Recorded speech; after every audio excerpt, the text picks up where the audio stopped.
There's been a number of studies that have specifically looked at the impact of just grip strength training. There's no warm-up required. You don't have to change.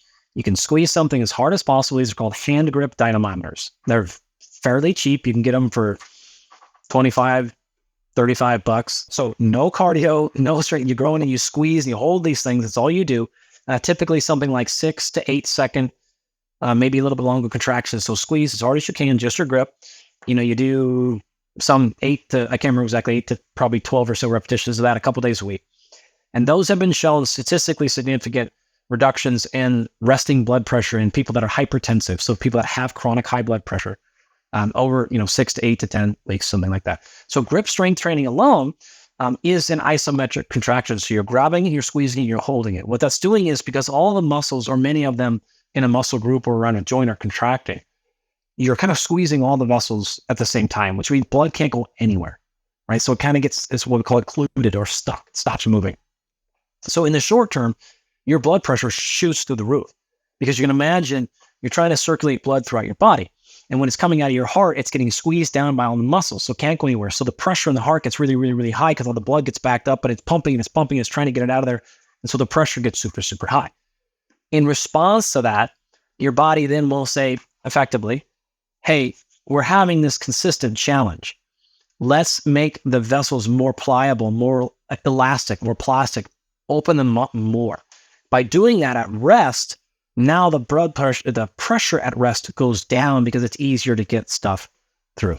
And so almost always, this is what we call a hormetic response. And so the body tends to work very well on short, very hard disturbances in homeostasis, or kind of the resting state, matched with recovery.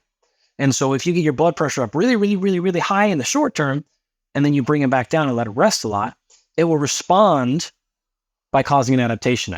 I feel like quite a lot of people understand now that, if you go and do exercise, then it actually can damage your muscles in the short term, but actually that makes you, it helps you to build them, that this is tension. I think what I'd never heard of you saying is it's sort of something equivalent for your blood pressure. It's almost like you put the blood pressure up high in your body, and actually magically, effectively, it's like, oh, I'm learning from this to make adaptations that's actually going to reduce my blood pressure. Your brain works the same way. You do something really challenging. You do your crossword. You solve a really hard problem. You just get locked in and you write for 90 minutes. You do whatever it is, right? And then you recover. And what happens? Motor control and motor learning, by the way, doesn't happen during acute stress. So when you're trying to learn a new physical task, or you're trying to learn something new, a new language, you're trying to solve a really hard problem you've been working on, in that moment, stress levels are way too high. You just go on super alert.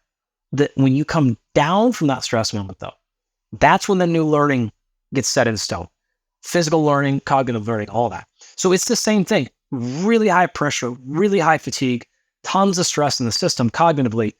Then when you relax and recover, new systems, new memories, new strategies get built in the brain. It's the same of all of them. I don't want people to think, by the way, everything in your life has to be to level 10. All these things I'm talking about, by far, the biggest benefit by far is going from the bottom 25th percentile to just the next level up. It is not, level 3 to level 1. It does not matter at all. Just going from, in fact, it gets even worse. Just going from the bottom 15th percentile to 1 percentile groove up is the biggest gains you're going to see in your health of all of these groups. And so if someone is run 20 marathons and they're trying to get a PR the next one, they want to get more fit, that will make them a little bit healthier, maybe not. They're going to get marginal gains, right? Going from doesn't really matter. It's not a huge deal, but you will have you'll put years of your life just being not the worst, least strong, least fit person, in the entire city. And I'm very specific in all my examples to use percentages because everything is relative. I don't talk about the weight you have to lift. I don't talk about it's a percentage, right? So if you go to the gym and you go, you don't know what you're doing, you find one machine and you lift it and it feels kind of heavy. I don't care if it's 6 pounds. Kind of heavy is still kind of heavy. It is the same thing for you physically. So you're getting the same thing that I'm getting while lifting kind of heavy if I have 600 pounds on. It's irrelevant. It doesn't matter at all. And so it is always about just the individual person. And so when I say speed, or when I say strength, or when I say like as hard as possible, If you walk off that thing and go like, that is the fastest I could possibly move it, then you're getting the exact same benefit I'm getting or anybody else is. It is always about your internal physiology and your internal system.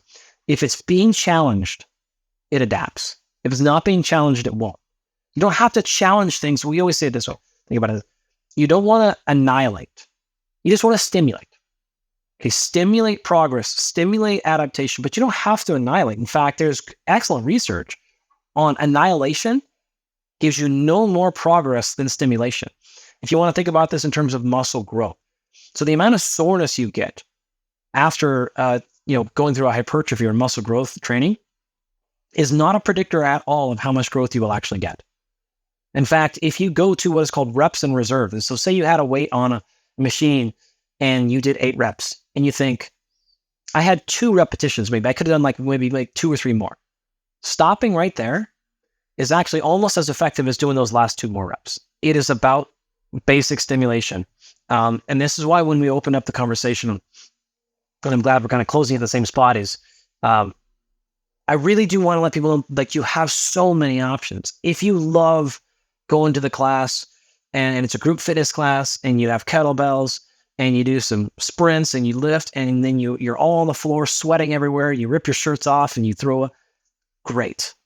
If you hate that stuff, you don't have to do a day of that ever. If you like jogging, amazing. If you hate jogging, great too. If you want to do yoga in your apartment, okay, awesome. And you want to just follow along with someone on Instagram Live for the yoga, all of those are options. The biggest key that everyone has to get to, though, by far, every single person, you want consistency over time. Adherence is the number one predictor of success with fitness and nutrition programs. Always adherence. When you talk about this across the lifespan, you have to remember the benefits of exercise are so compounding over the decades. It's not about this month or this week or this day. You will need to be in this for the decade-long thing. And so if you can stay consistent over decades, you're going to be fine. It's people that go and they do things to a level and they get hurt and then they miss it. Or they do, they're so motivated to lose their weight or to change after a bad breakup. These are very common reasons people start fitness programs. And then you get really hard and you go so hard and you go 6 days a week and you do 2.5-hour workouts and you do that for 6 weeks and you're just like, okay, I haven't hung out with a friend.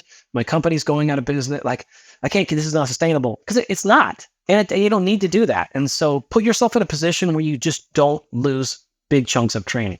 A day or 2, fine. You want to go on a week vacation, fine, no problem. I'm talking about months, right? Where it's like, oh yeah, I got to have it. No, it hasn't been that long, but I guess it has been 7 weeks now that I haven't worked out. It didn't feel like that. And all of a sudden it felt like, because I hurt my back a little bit. And then I had that trip and then I had and then all of a sudden, but then I got a cold and so I skipped 4 days there. And now it's been 7 weeks. Now you got to get started all over again. So you just don't want these big ones. And so what I always, another way to think about this is don't let perfect be the enemy of good. Just get something in. Just do something. If all you can do is get a couple of walks in. A lot of people listening will say by this point, they've accumulated quite a lot of injuries in their life. They're not just going to feel that they can be let loose in a gym. And so I think they often say, well, so I can't really do any strength training because I don't have the capacity to sort of just go and, lift a heavy weight over my head or something. Does that mean, is it too late for them to do strength training? Does that mean that it's impossible if you've accumulated injuries? No, it's completely possible. If you can stand up from a chair or a couch or a toilet, then you're doing a leg extension. It's the same thing, right? You can do whatever. Work around your injuries for sure and do the parts that you can't do. Or if you just don't like the gym environment for a billion reasons, it's too far, too expensive. If there's another way you can do exercise that is not just walking, get in a pool. Okay, great. There's going to be some contraction going on there. Put your back against the wall and just hold whatever angle you can hold for a while. That's going to be fine for this type of person you're describing. So it's at the beginning, I said, don't worry about the external part. It's all about the internal change. So if you need a machine to help you turn your quad on, great. If you can sit against a wall to turn your quad on, great. Your quad will not know the difference.